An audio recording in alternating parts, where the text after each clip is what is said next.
Momento de llamar al próximo postulante del día.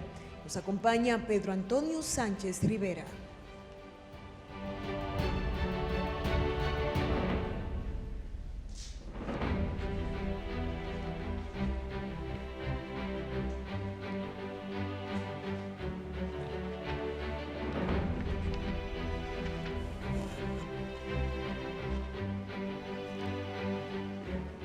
Buenos días, doctor Pedro Antonio Sánchez Rivera. Este Consejo Nacional de la Magistratura le va a permitir 5 minutos para que usted haga una presentación libre, informando de sus credenciales académicas, hoja de vida o cualquier otra información que usted considere pertinente para su evaluación. Inmediatamente pase esta presentación libre, los consejeros podríamos tener hasta 15 minutos para también hacer preguntas referentes a su evaluación para ser miembro del Tribunal Constitucional. Muchas gracias por su presencia y buena suerte. Buenos días, señor presidente y demás miembros que componen e integran el Consejo Nacional de la Magistratura. Excelentísimo señor Luis Abinader, presidente constitucional de la República Dominicana y del Colegio y del Consejo Nacional de la Magistratura. Honorables miembros que integran este órgano. En diferentes oportunidades me he presentado al Consejo con la aspiración de ser seleccionado en una de las altas cortes, pero nunca como ahora me he entusiasmado en participar en el cambio del sistema judicial dominicano porque estoy convencido de que necesita de jueces probos e independientes comprometidos con la Constitución y con la ley. Yo soy Pedro Antonio Sánchez Rivera, profesor, juez de carrera, egresado de la Universidad Autónoma de Santo Domingo en el año 1989 con el título de doctor en Derecho. Soy docente en la UAS, fui profesor en la Escuela de la Judicatura, Escuela del Ministerio Público y el Colegio de Abogados. Ingresé al Poder Judicial en el 1998 como juez de primera instancia del Distrito Nacional. En el 2003 fui ascendido a juez de la Cámara Penal de la Corte de Apelación del Distrito Nacional. Consta en mi expediente títulos de posgrados, especialidades, maestría, diplomado, curso de Derecho Constitucional, entre otras ramas que conllevan y me ayudan a administrar una justicia diáfana. Esa es mi misión y es mi compromiso. Nuestra hoja de vida sustenta además certificaciones y distinciones.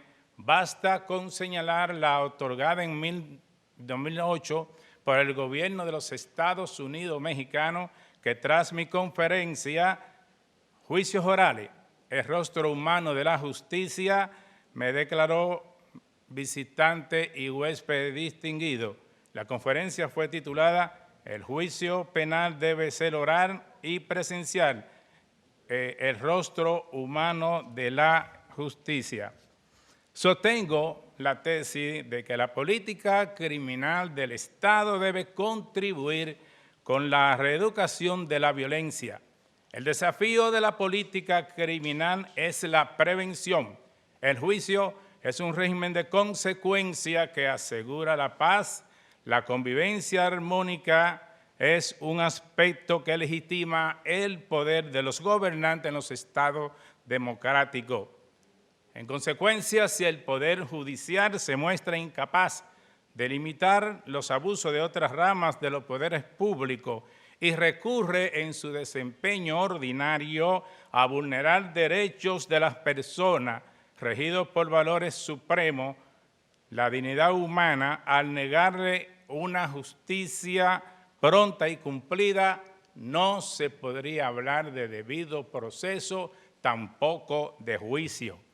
La Constitución parte del supuesto de que las garantías constitucionales se aplican a todas las áreas del derecho, más aún en los derechos fundamentales, dentro de un orden de libertad individual y de justicia social compatible con el orden público y el bien general.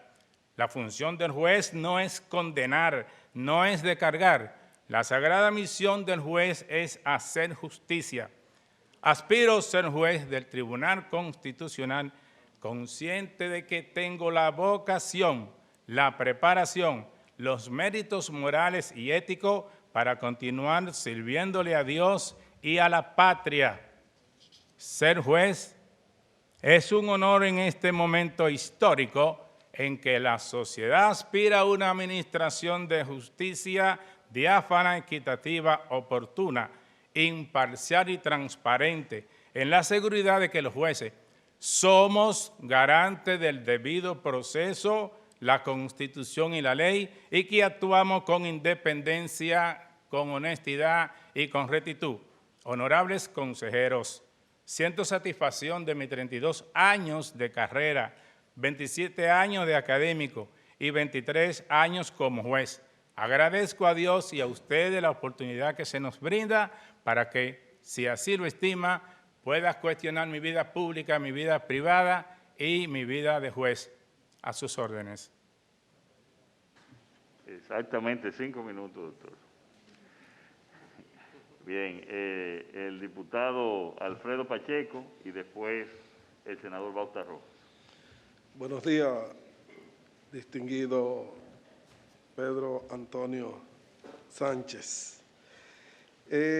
Yo quiero preguntar para recabar su opinión, conforme a lo que dicta el derecho procesal penal, que veo aquí que es una especialidad de las que usted tiene, a la materia penal.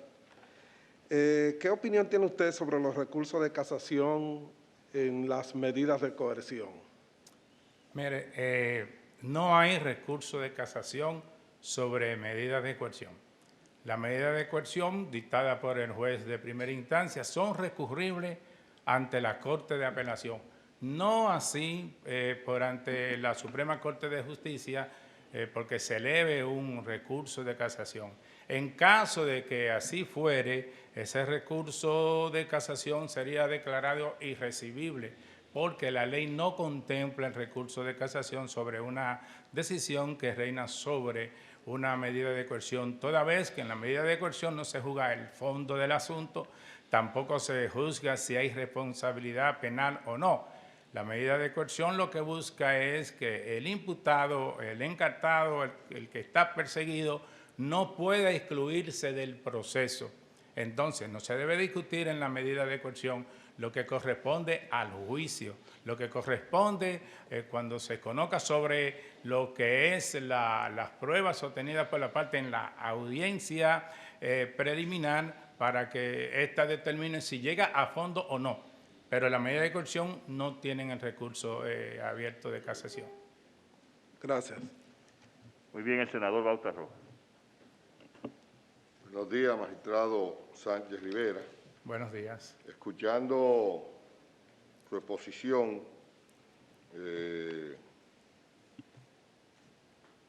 usted fue galardonado por una conferencia que dictó en México, que se titula, de acuerdo a lo que usted ha dicho, El rostro humano de la justicia. Entonces, yo le pregunto, en esta situación sanitaria que vive el mundo y el país, ¿no extraña usted el rostro del imputado, del testigo, del juez defensor, del fiscal, en fin, de los que participan en un juicio presencial? ¿Y cómo valora usted el manejo de la justicia a propósito de la pandemia con las audiencias virtuales? Gracias. Fíjese, todas las etapas del proceso, vale decir, desde la investigación hasta cuando el fiscal decide solicitar una medida de coerción o hasta cuando termina con su investigación y solicita lo que es mediante, concluya la investigación y solicita entonces el juicio preliminar. Toda esa fase es para llegar a un juicio y ese juicio debe ser oral, público, contradictorio. Lo establece la Constitución y lo establece el Código Procesal Penal. ¿Qué resulta? Ciertamente por la pandemia no es que se ha suspendido, sino que había que buscar una solución para no cerrar el sistema mismo, puesto que estamos en un estado de emergencia, y entonces se abrió como única alternativa el asunto que las audiencias comiencen a conocerse de manera virtual. Pero la esencia del derecho penal, la ciencia del derecho penal es que el juicio sea oral, que sea público, que sea contradictorio, porque oral significa estar de frente el juez y el imputado y las demás partes que forman ese proceso. No es posible una garantía total conforme a lo que es el fin del juicio con las audiencias virtuales. Bueno, para otras áreas del derecho, como el derecho civil, que es un derecho que se rige por principio de dispositivo, que no es necesario la presencia de la parte, igual que el derecho comercial, el derecho administrativo, pues entonces no sería tan lesionante como el derecho penal. ¿Qué sabe el juez lo que está pasando contra esa persona que lo está viendo de manera virtual? Podría haber que se sienta asustado o amenazarlo de serlo, porque en la vista usted no ve más ninguna parte. Y luego la misma solemnidad que implica un derecho presencial, en cierta manera se rompe y tiene un protocolo, tiene una forma. Entonces, hasta tanto duró la pandemia, debió de buscarse entonces alternativa para ese juicio oral que permitiera no vulnerar, porque en cierta manera, como les digo, que el derecho penal es oral, no vulnerar de alguna manera si se está violando un derecho fundamental contra el imputado. ¿Por qué? Porque él tiene que presentarse ante su juez en persona. La tecnología no puede abarcar todo lo que se da en la continuidad del proceso. Entonces, es cara a cara que debe de conocerse los procesos. Eso entiendo yo. Buscar la alternativa en el lugar. Por ejemplo, los restaurantes buscaron alternativa.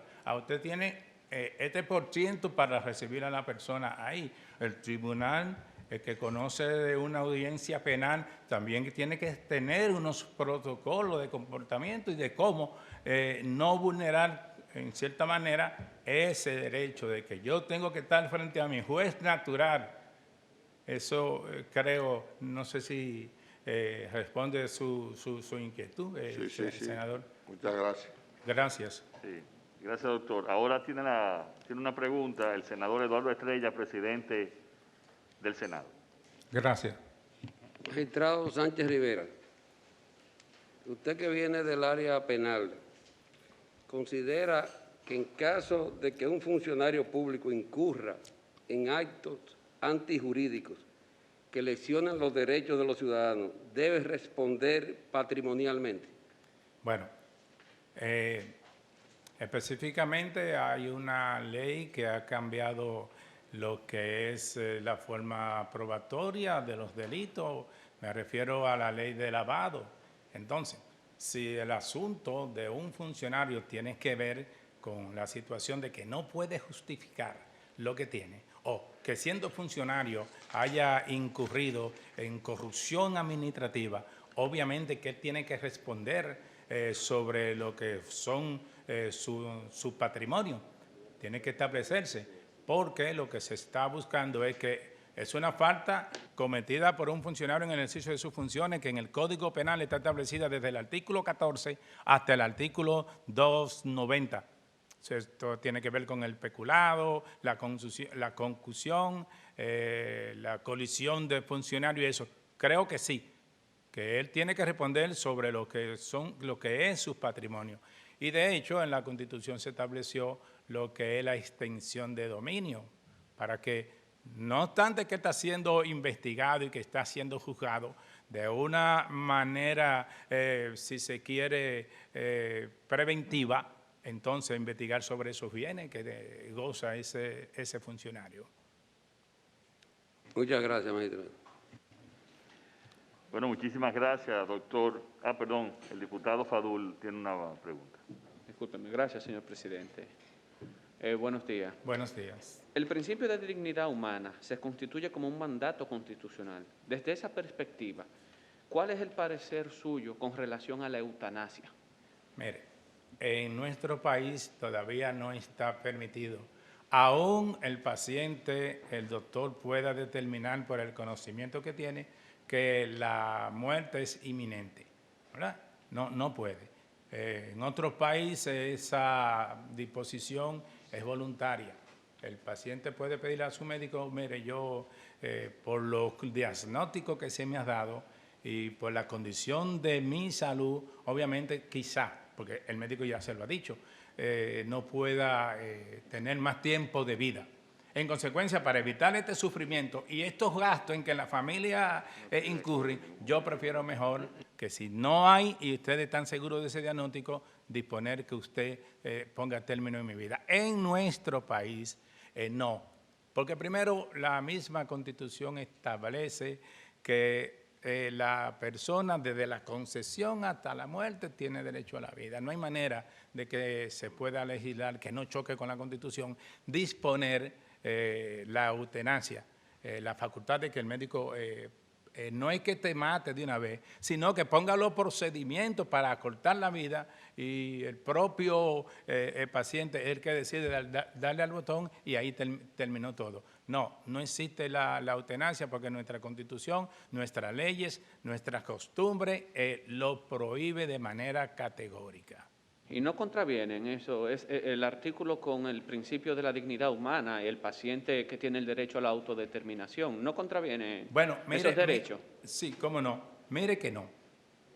Todo el derecho constitucional y todo lo que tenemos como ley lleva a un solo asunto. ¿Cuál? El principio de la dignidad humana, que no es más que el principio de igualdad, el principio de libertad, no así el atentado contra la vida misma. Entonces, usted no tiene un derecho en nuestro país tan amplio, tan grande, que pueda disponer de su propia vida. Es como el asunto mismo de que se conoce y se está discutiendo de las tres causales. Bueno, la Constitución establece que no puede suspenderse la vida. Entonces se ha dicho, ¿y qué pasa cuando ese futuro niño que tiene la madre se encuentra en peligro de seguir viviendo? Porque hay que nacer vivo, pero hay que nacer viable. ¿Puede entonces esa madre disponer, mire, yo prefiero o no quiero tener el hijo? No, las tres causales le establece no el médico, sino en cierta forma la ley. Una violación, que esté en peligro la vida misma de la madre o un insecto. Pero no tiene ese derecho tan grande para disponer. En otros países sí. Él puede disponer no ir a un hospital, no someterse a ningún tratamiento, decir quíteme todas estas cosas porque ya no quiero seguir viviendo. Aquí no. Y mire que en cierta forma usted dice, bueno, pero una gente se puede suicidar, pero por el suicidio no hay pena, porque usted no le está haciendo daño a otra persona y está lesionando más allá a la sociedad. Usted se está lesionando frente a sí. ¿Y cómo puede haber responsabilidad o pena cuando usted no ha dañado a otras personas? Muchísimas gracias. Gracias. Bueno, muchísimas gracias, doctor.